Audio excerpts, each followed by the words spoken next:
Newsroom থেকে আমার প্রতিনিধি অনুপ হাজরা রয়েছে আমার সঙ্গে। অনুপ, আরও একটা গুরুত্বপূর্ণ বিষয় আমরা দেখছি যে ভোট ঘোষণার আগেই রাজ্যে কেন্দ্রীয় বাহিনী এসে গেছে এবং দু দফায় ভোট, কোথাও গিয়ে দফা কমিয়ে কি বাহিনীতেই জোর দিচ্ছে কমিশন?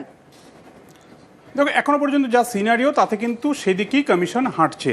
এবং এবারের ভোটের আগে, অর্থাৎ ভোট ঘোষণা হয়নি, ভোট ঘোষণার আগে কেন্দ্রীয় আধাসামরিক বাহিনী রুট মার্চ করছে, মানুষের মনোবল বাড়াচ্ছে, পাবলিক কনফিডেন্স বিল্ড আপে তারা বুথে বুথে ঘুরছে। শুধু তাই নয়, কমিশন রিপোর্ট চাইছে 80,700 যে বুথে ভোট হবে প্রত্যেক বুথে এরিয়া ডমিনেশন হলো কিনা বাহিনীর, এটাও অত্যন্ত তাৎপর্যপূর্ণ। এবং 14ই মার্চ অর্থাৎ গতকাল পর্যন্ত আমাদের রাজ্যের প্রত্যেকটা বুথে কেন্দ্রীয় আধাসামরিক বাহিনীর রুট মার্চ হয়েছে, এই মর্মে রিপোর্ট তলব করেছিল নির্বাচন কমিশন।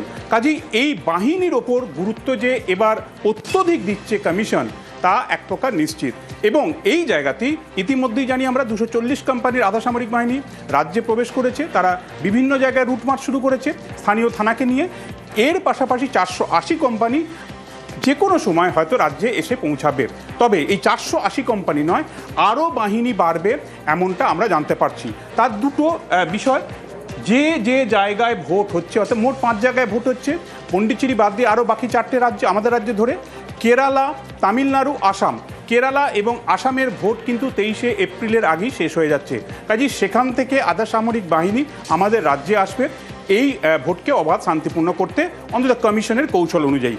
দ্বিতীয়, আরও বাহিনী যেখান থেকে আসতে পারে বলে আমরা সূত্র মারফত জানতে পারছি, কারণ দেশে মাওবাদ মুক্ত করার ঘোষণা করেছিল স্বরাষ্ট্রমন্ত্রী অমিত শাহ। এবং ইতিমধ্যে যে মাওবাদী অধ্যুষিত যে অঞ্চলগুলি, সেটা ছত্তিশগড় হতে পারে, সেটা একাধিক জায়গা হতে পারে, সেখানে দেখা যাচ্ছে কখনো বা একাধিক মাওবাদীর মৃত্যু হচ্ছে, তারা ফাইটে পারছে না যৌথ বাহিনীর কাছে। একই সঙ্গে অনেক মাওবাদী তারা আত্মসমর্পণ করে মূল স্রোতে ফিরছে।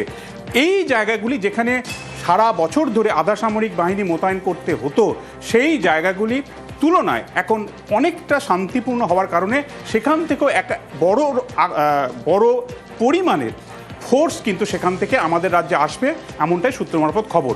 তবে প্রথম দফায় যে 152টা বিধানসভা আসনের নির্বাচন রয়েছে, এই 152টা আসনের নির্বাচনের উপরই কিন্তু আমাদের রাজ্যের গেরুয়া শিবিরের নজর সব থেকে বেশি, কারণ সেখান থেকেই তারা সব থেকে বেশি আসন তুলতে চাইছে।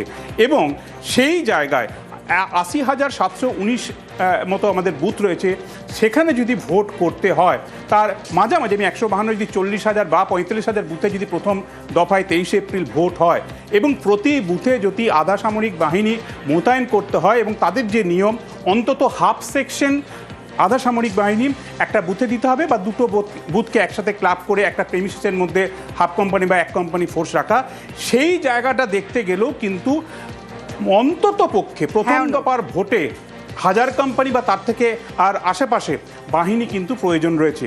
অর্থাৎ 480 কোম্পানির পর আরও 500 কোম্পানি বা তার থেকে বেশি বাহিনী আমাদের রাজ্যে আসতে চলেছে বলেই কেন্দ্র এবং কমিশনের যে কৌশল, তাতে কিন্তু আলাদা করে এই দফা ভাগ করে ভোটের যে নির্ঘণ্ট ঘোষণা করেছে, তাতে এক প্রকার দিক নির্দেশ হচ্ছে। অর্থাৎ বাহিনী যে বাড়বে আরও, তা এক প্রকার এখন থেকেই বলে দেওয়া যায়। বেশ।